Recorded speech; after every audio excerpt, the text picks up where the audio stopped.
D'un côté, un laboratoire universitaire et des psychologues cliniciens. De l'autre, des enfants. Des gamins de 9, 10, 12 ans recrutés en classe. On est au milieu des années 90 en Suisse. Officiellement, ils participent à une étude académique très sérieuse. On leur pose des questions sur leur rapport à l'autorité, leur façon de percevoir le risque, leur rêve d'adulte.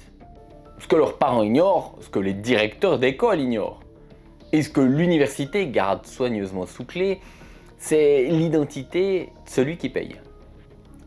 Derrière ces questionnaires et ces tests psychologiques sur l'esprit des mineurs, il y a le plus grand cigarettier de la planète, Philip Morris.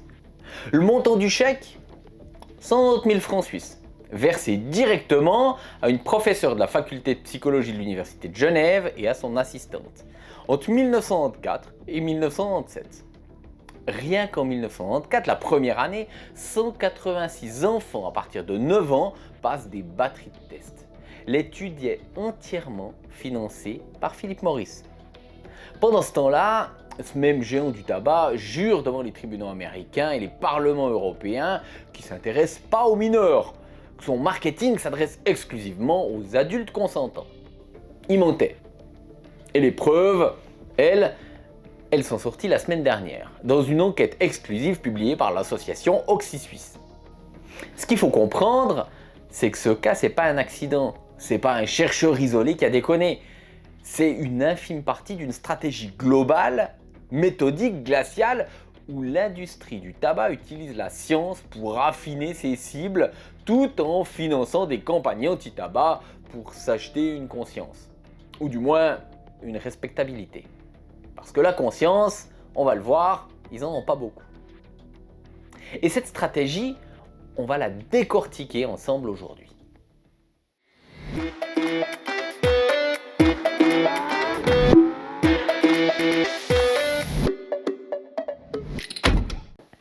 Salut, c'est Peanut et bienvenue sur cette nouvelle vidéo. Aujourd'hui, on plonge dans une enquête qui secoue les milieux universitaires et ceux de la santé publique. C'est une histoire de capture scientifique, de double jeu marketing et d'une multinationale qui a réussi à infiltrer certaines des institutions académiques les plus respectées du pays pour servir ses propres intérêts. On va décortiquer les documents, comprendre le mécanisme et voir pourquoi ce qu'on vous présente comme de la prévention, c'est souvent juste un piège de l'industrie. Pour bien comprendre comment on en est arrivé là, il faut remonter au milieu des années 90. À cette époque, l'industrie du tabac est sous une pression monumentale. Aux États-Unis, les grands cigarettiers font face à des vagues de procès historiques. Les documents internes des firmes commencent à fuiter et le public découvre progressivement que les fabricants savent depuis des décennies que la nicotine est hautement addictive et que leurs produits tuent. Face à ce mur éthique et juridique, Philip Morris a besoin de deux choses. Primo, de nouveaux arguments pour se défendre en justice. Secondo, comprendre précisément comment les jeunes entrent dans le tabagisme. Parce que la quasi-totalité des fumeurs commence avant 18 ans. Et l'avenir du marché, il est là. C'est là que la Suisse entre en jeu.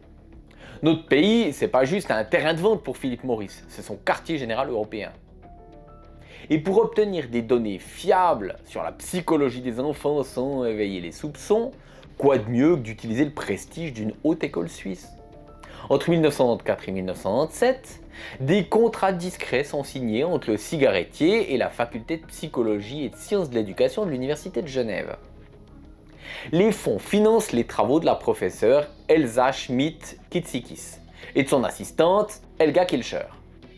L'intitulé officiel des recherches est totalement inoffensif. On parle d'étudier le développement de la personnalité, la perception des risques chez les jeunes, les facteurs qui poussent à l'initiation du comportement addictif. Sur le papier, on pourrait se dire que c'est une bonne chose. Des scientifiques qui étudient comment les enfants appréhendent le danger. C'est utile, non? C'est là que réside toute la perversité du système. Des chercheurs entrent dans des classes, ils obtiennent l'accès à des centaines d'élèves, ils font passer des batteries de tests psychologiques à des enfants parfois âgés d'à peine 9 ans.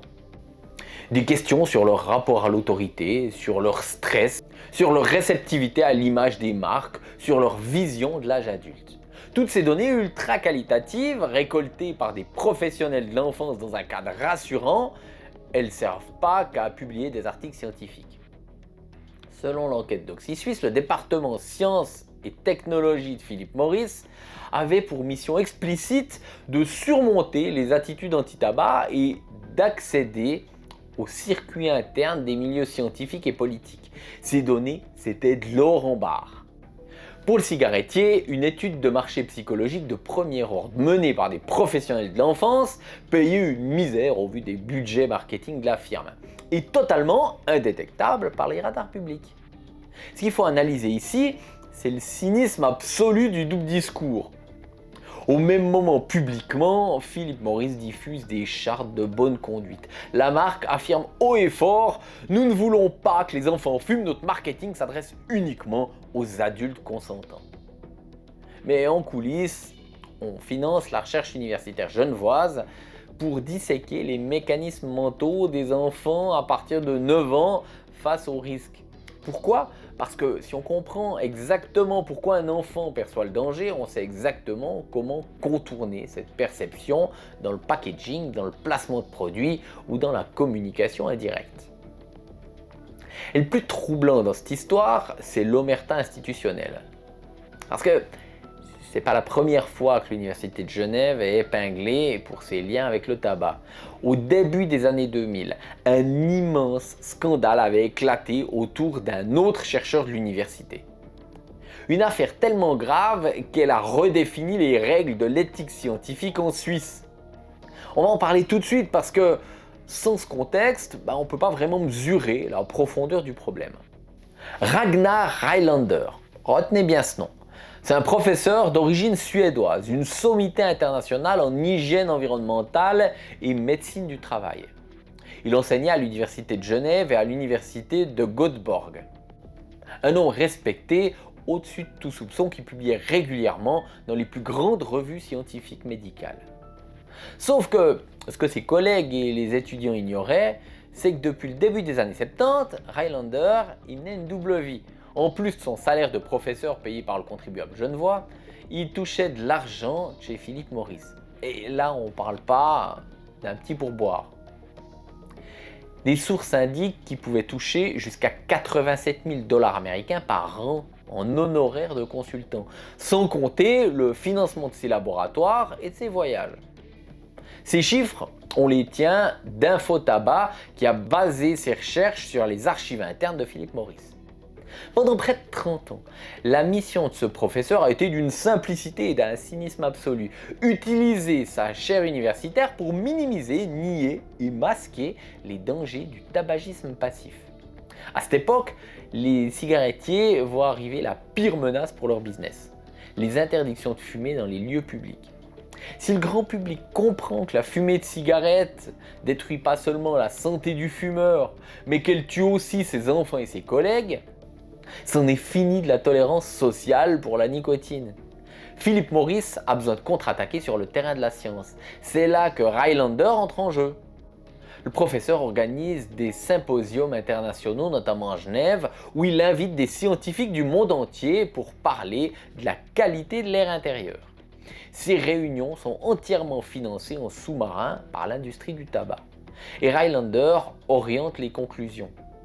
Si les gens ont des problèmes respiratoires au bureau, c'est à cause de la poussière, c'est à cause des acariens, du manque de ventilation.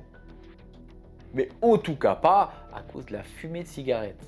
Quand il publie ses rapports, il utilise le papier en tête de l'Université de Genève. La caution académique est parfaite. Le doute est semé dans l'esprit des politiciens et les lois de protection de la population sont repoussées à plus tard. Le château de cartes s'effondre en 2001. Deux militants anti-tabac genevois, Pascal Dittelm, président d'Oxy-Genève, et Jean-Charles Rille, médecin responsable du CIPRES, fouillent dans des millions de pages de documents internes que la justice américaine a forcé les cigarettiers à rendre publics. Ils tombent sur le magot. Des mémos, des budgets, des lettres signées de la main de Rylander qui prouvent son allégeance totale à Philip Morris. Ils organisent une conférence de presse et qualifient publiquement le professeur de fraudeur scientifique. Alors, Rylander, au lieu de faire profil bas, il attaque les 2 lanceurs d'alerte en justice pour diffamation. Soutenu au début par une partie de l'institution universitaire qui veut protéger sa réputation. C'est le début d'un feuilleton judiciaire ultra médiatisé. En première instance, les lanceurs d'alerte sont condamnés. Le monde de la santé publique est sous le choc, l'université est soulagée. Mais il lâche rien et l'épilogue tombe fin 2003 devant la Cour de justice genevoise. Et elle sera définitivement validée par le tribunal fédéral en 2004. Les juges basculent du côté de la vérité. Les documents secrets prouvant que Highlander a caché ses liens financiers, soumis ses projets de recherche à l'approbation des directeurs de Philip Morris avant de les publier et falsifié des données de recherche, la justice le reconnaît. C'est bien une fraude scientifique. Pour l'Université de Genève, le traumatisme est important. Ça entache clairement leur réputation scientifique. Une commission d'enquête indépendante est nommée en urgence. Ses conclusions sont sans appel. Naïveté coupable, manque total de contrôle face au financement extérieur, l'Uni de Genève adopte alors des règles éthiques strictes, interdisant formellement à ses chercheurs d'accepter de l'argent de l'industrie du tabac. Le mot d'ordre officiel est clair, plus jamais ça. Et c'est là que le dossier d'Oxy Suisse qui sort aujourd'hui vient d'une ironie dramatique. Pendant que l'université gérait le cas Highlander sur les fumées passives, elle avait d'autres cadavres dans le placard.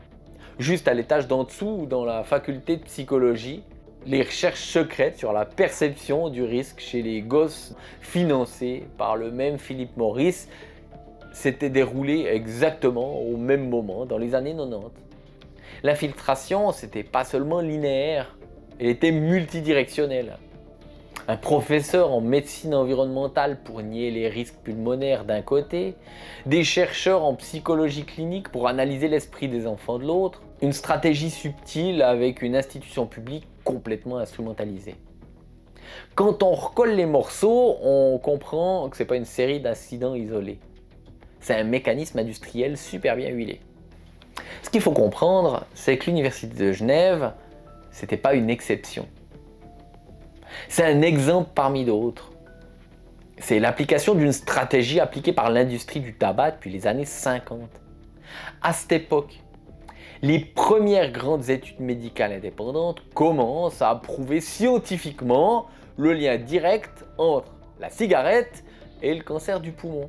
Pour les cigarettiers, la menace est existentielle. Si le public intègre que le produit est un poison mortel, l'industrie s'effondre. Alors, bonne nouvelle pour eux, 75 ans plus tard, le public l'a toujours pas intégré. L'industrie a encore de beaux jours devant elle. Bon, désolé, je m'éparpille. Alors, on reprend notre histoire. La réponse de Big Tobacco, les 5 grands noms de l'industrie, c'est pas de nier bêtement les faits. Ça serait trop simple et ça tiendrait pas face à la communauté médicale. La stratégie est beaucoup plus vicieuse. Elle l'appelle la manufacture du doute. L'idée, c'est de financer massivement d'autres recherches scientifiques pour brouiller les pistes. Les cigarettiers créaient des instituts de recherche entiers, soi-disant indépendants, mais entièrement financés par leurs soins. Le but, c'est de financer des études sur la pollution de l'air, sur la génétique, sur le stress au travail, pour pouvoir dire à chaque fois, le cancer du poumon, c'est multifactoriel. La science n'est pas vraiment encore fixée. En infiltrant les universités, l'industrie s'offre un bouclier ultime, le prestige académique. Qu'un argument sort de la bouche d'un directeur marketing chez Philip Morris, tout le monde se méfie. Mais quand ce même argument est glissé au milieu d'un article publié par une professeure de l'Université de Genève, ça devient une vérité académique. Et en Suisse, la neutralité et l'excellence des hautes écoles, ça se monnaie très cher sur le marché des relations publiques. Et si on y regarde de plus près, on se rend compte que la Suisse a un problème systémique avec ça. L'Uni de Genève, c'est pas la seule. Entre 2017 et 2021, c'est l'EPFZ, l'école polytechnique de Zurich, qui se retrouve sous le feu des critiques. Des contrats de recherche d'une valeur totale d'1 million de francs liaient l'institution à Philip Morris et ça a provoqué des débats internes et dans les médias.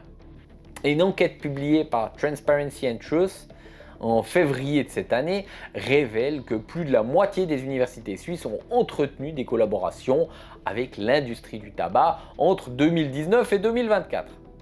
La réalité, c'est que nos hautes écoles sont devenues dépendantes de ce qu'on appelle les frontières. C'est-à-dire que pour bien se classer dans les rankings internationaux, pour attirer les meilleurs chercheurs, les subventions publiques suffisent plus. Et à ce jeu-là, les multinationales du tabac ont un avantage immense, des liquidités quasi illimitées et une patience stratégique à toute épreuve. Pour un chercheur, accepter cet argent, c'est s'enfermer dans une cage dorée. Même sans manipulation directe des résultats, le simple fait de dépendre de ces fonds crée un conflit d'intérêts massif. On ne va pas orienter ses recherches sur la toxicité des nouveaux produits du tabac si c'est le fabricant de ces mêmes produits qui paye les salaires du laboratoire. C'est ça la capture scientifique. En arrosant le monde académique, Big Tobacco s'assure que les cerveaux les plus brillants du pays travaillent pour lui, ou au moins ne travaillent pas contre lui. Mais il y a encore plus tordu. Financer la science pour comprendre la psychologie des enfants, c'est la face cachée de l'iceberg. La face visible, celle que l'industrie met en avant avec une fierté presque insolente, c'est les campagnes de prévention qu'elle finance elle-même. Vous avez forcément déjà vu ce type de message, des affiches dans les festivals, des brochures distribuées devant les lycées, des slogans du style « fumer, c'est un choix d'adulte » ou encore des appels aux commerçants pour contrôler les cartes d'identité avec le logo du cigarettier en bas à droite de l'affiche.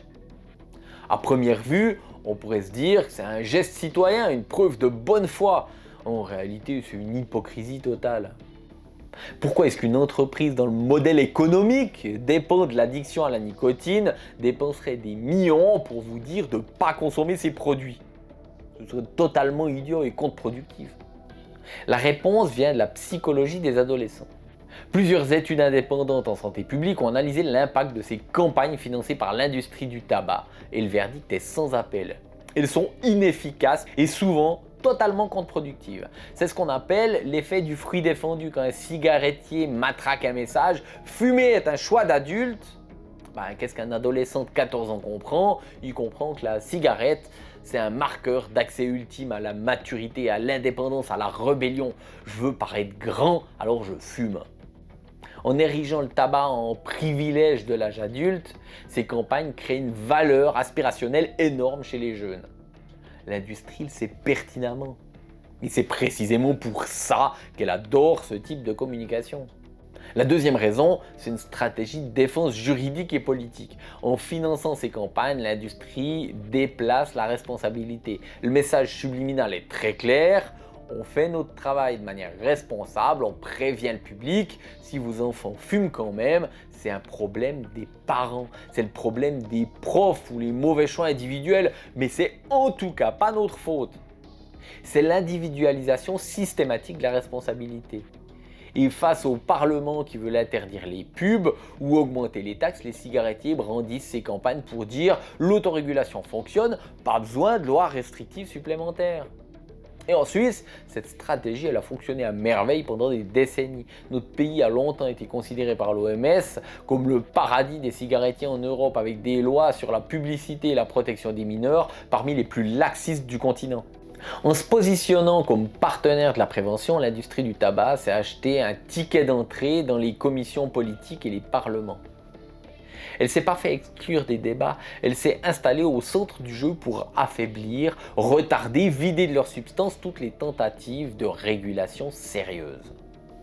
Pour bien capter l'ampleur de ce double jeu, il faut regarder où se situent les forces politiques.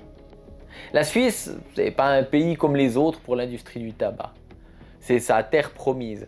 Pendant que la France, le Royaume-Uni ou l'Australie serrent la vis avec des paquets neutres, l'interdiction totale de la publicité, la Suisse est restée pendant des décennies le cancre de l'Europe en matière de prévention. Et c'est pas un hasard, c'est le résultat direct de cette infiltration méthodique des milieux académiques et politiques. Les trois plus grands cigarettiers mondiaux, Philip Morris, British American Tobacco et Japan Tobacco International, ont non seulement leur siège ou centre de recherche en Suisse romande, mais aussi des usines de production implantées sur le territoire. Des milliers d'emplois, des millions de francs en impôts pour les cantons de Neuchâtel, de Vaud, de Genève. Quand un parlementaire commence à parler de restreindre la publicité pour protéger les mineurs, l'industrie sort immédiatement la carte du chantage à l'emploi. Mais le coup de génie des cigarettiers, ça a été de créer et de financer des associations écrans, des ligues de défense des commerçants, des structures d'autorégulation.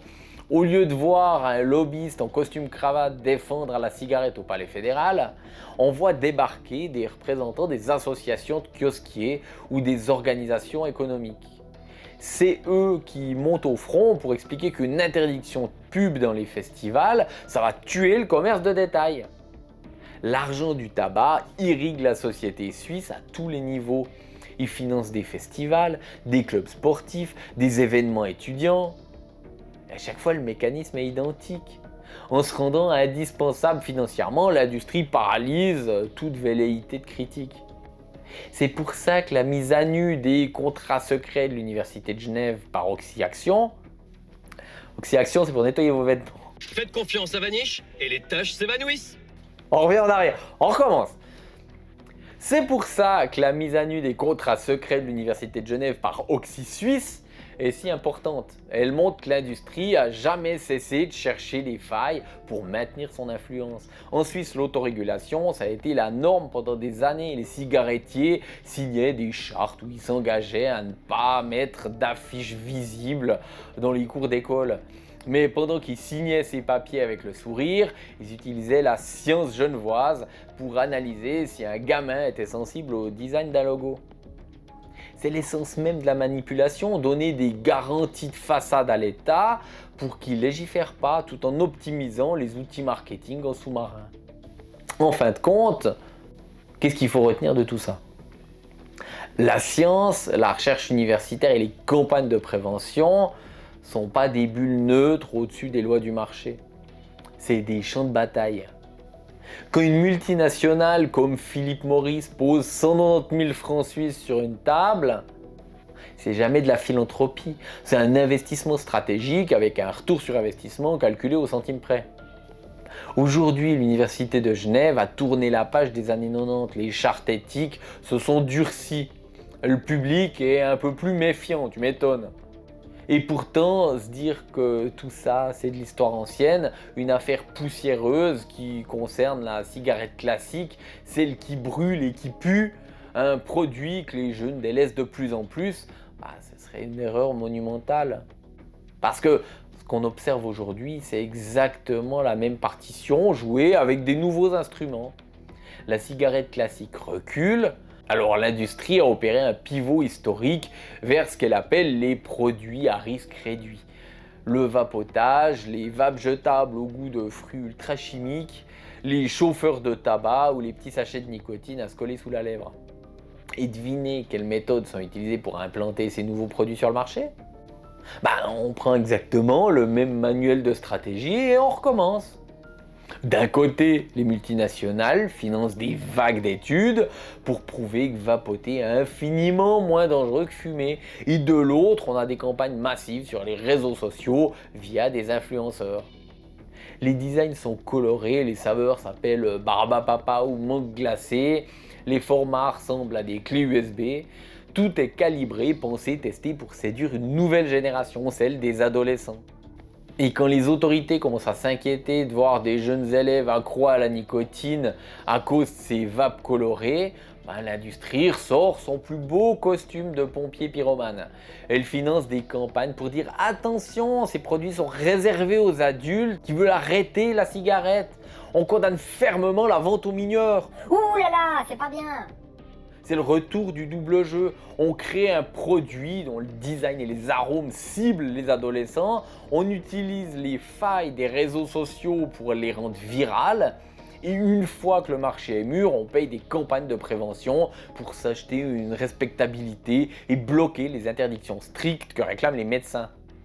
L'affaire de l'Université de Genève, mise en lumière par Oxy Suisse, nous rappelle une leçon importante.